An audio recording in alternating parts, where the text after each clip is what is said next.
अस्सलाम वालेकुम दोस्तों, क्या हाल है आपके? खैरियत से हैं? उम्मीद करता हूँ कि सब बहुत अच्छे होंगे और खैरियत से होंगे। आज का हमारा छठा सबक है जिसमें हम ऐसे अक्षर जो कि हिंदी में तो हैं मगर उर्दू में नहीं हैं, उनको बनाने की तरकीब देख रहे हैं कि उनको कैसे बनाया जाता है। जैसा कि मैंने आपको पहले बताया था कि बे,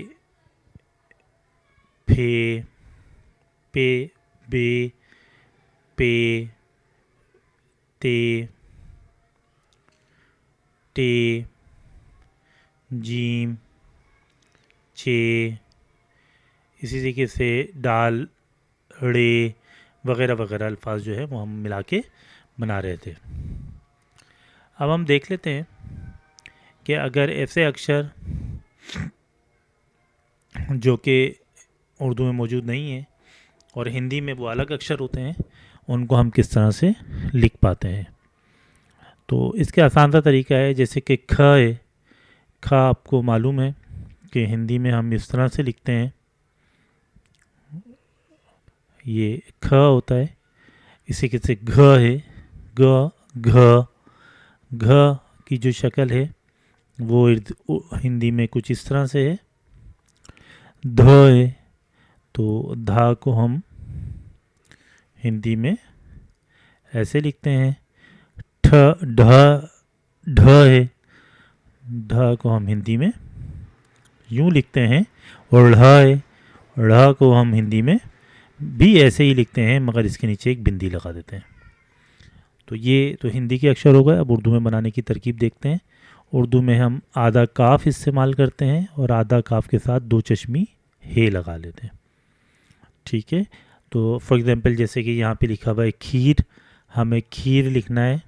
और मैंने बताया था आपको, छोटी ये जो होती है वो जेर के साथ जब हम लगाते हैं तो ये खी और रा आगे आगे, तो खीर हो गया, खीर। ठीक है, चख लिखना है, जैसे कि ये चख लिखा हुआ है, तो इसको बनाने के लिए च और हमने इसी तरीके से खा लिख दिया, तो ये चख हो गया हिंदी में। और इस तरीके से खीर होगा खीर। घ, घा की शक्ल देख ली आपने। अगर घर लिखना है तो ये आधा गाफ और उसके बाद दो चश्मी है मिला दिया हमने, तो ये घर। जैसे कि घर लिखते हैं तो घ के साथ आपने रा मिला दिया, तो ये घर हो गया। अगर हम हिंदी में लिखना चाहें तो घर को हम घ के साथ रा मिलाते हैं तो घर हो जाता है। तो बिल्कुल इसी तरीके से घ के साथ रे मिलाएंगे तो घर हो जाएगा। ऐसे ही ये पंगठ है, पंगठ लिखना है आपने तो पंगठ हम इस तरह से लिखते हैं। अब आगे देख लेते हैं हम ध। ध मैंने आपको बताया था कि दाल के बाद कोई भी हर्फ मिलता नहीं है, जुड़ता नहीं है, इसलिए बाहर हम अलग से लिखते हैं। जैसे अगर हमने इधर लिखना है तो अलिफ जेर ई और दाल हे रे धर, इधर। तो अगर हिंदी में लिखना चाहें हम तो आपको पता है कि ये ई और धा को मिलाएंगे हम और रा मिला देंगे तो इधर हो गया। ऐसे ही दूध भी है, तो दाल वाव दू और दो चश्मी दूध। अच्छा, ये सारे हर्फ ऐसे हैं जो कि आपस में मिल नहीं सकते। ये दूध लिख दिया हमने,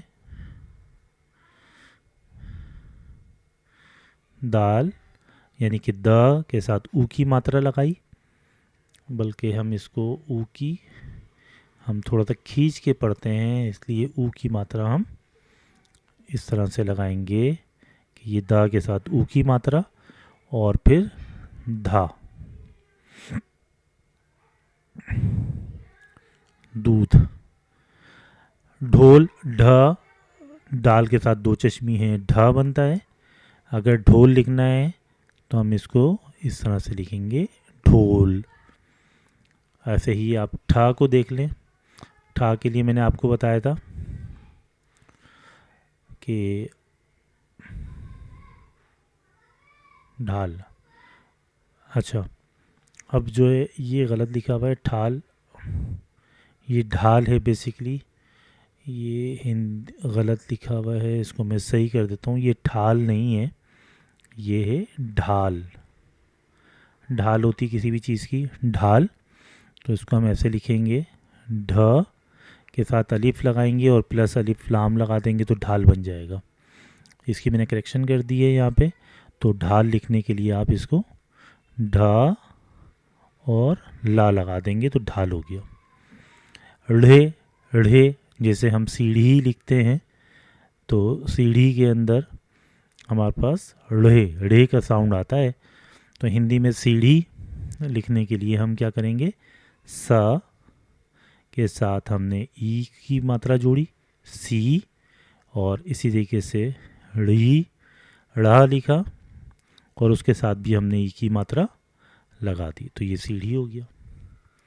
ठीक हो गया। चढ़ लिखना है, चढ़ना, तो चढ़ने के लिए हम इस तरह से लिख देंगे चढ़, च और ड़, चढ़। तो उम्मीद कर रहा हूँ कि आपको समझ में आएगा। इसकी हम थोड़ी सी डिटेल देख लेते हैं। और अगर आपको मैं पढ़ के सुनाऊँ इसको, कि उर्दू के संयुक्त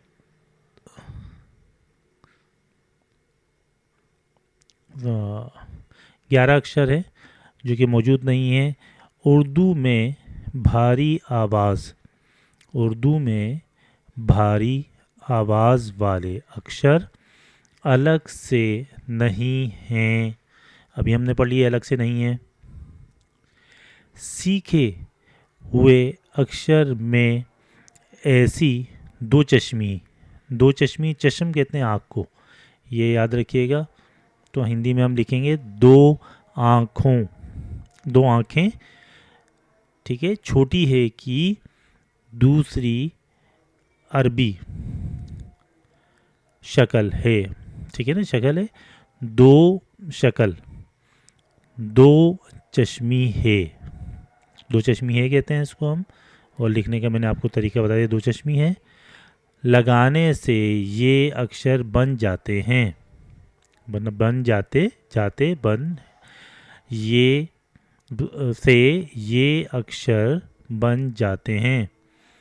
इन्हें हिंदी में अलग अक्षर की तरह पढ़िए, अलग अक्षर की तरह पढ़ें इनको। तो ये हमने बोला कि पे और दो चश्मी है को जब मिलाया तो हमारे पास बन गया फे। ते दो चश्मी है को मिलाया तो हमारे पास बन गया थे या थ। टे दो चश्मी है को मिलाया तो ठ बन गया। जीम दो चश्मी है को मिलाया तो झा बन गया। चे दो चश्मी है को मिलाया तो छा बन गया। और डाल दो चश्मी है को मिलाया तो ढ बन गया। रे दो चश्मी है को मिलाया तो ड़ बन गया। काफ दो चश्मी है को मिलाया तो ख बन गया। गाफ दो चश्मी है को हमने मिलाया तो घ बन गया। तो बे दो चश्मी है को मिलाया तो भा बन गया। और दाल दो चश्मी है को मिलाया तो धा बन गया। तो अब आप याद रखिएगा कि ढ, ड़ ये हमने भी पढ़ा, ख, घ, भ, ध, फ और थ, ठ और झ, छ। तो ये इस तरीके से हम बनाते हैं, तो इनको आप याद रखिएगा। मैं उम्मीद करता हूँ कि ये तकरीबन हमारे सारे अक्षर हिंदी और उर्दू के तमाम जो अल्फाज हैं, उर्दू के अल्फाज जिनको हम हुरूफ तहज्जी कहते हैं, हुरूफ तहज्जी कहते हैं, हमारी ये कंप्लीट हो गई है हुरूफ तहज्जी। तो अगर आप इनकी प्रैक्टिस करेंगे तो उम्मीद करता हूँ कि आपको समझ में भी आएगा। और इंशाल्लाह ताला अगली क्लासेस में मैं आपको इनको मिला के लिखना, यानी कि यक हरफी, दो हरफी, से हरफी जो हरूफ होते हैं, यानी कि एक अक्षर वाले, दो अक्षर वाले, तीन अक्षर वाले जो हरूफ हैं, वो भी मैं आपको बताऊंगा। बस ज़रूरत मश्क की है, यानी कि अभ्यास की है, कि आप कितना मश्क करते हैं, कितना अभ्यास करते हैं। अगर आप मश्क जारी रखेंगे तो इंशाल्लाह आपको समझ में आएगा। उम्मीद करता हूँ कि आपको ये बहुत अच्छे से समझ में आ गया होगा। इजाज़त दीजिए। अल्लाह।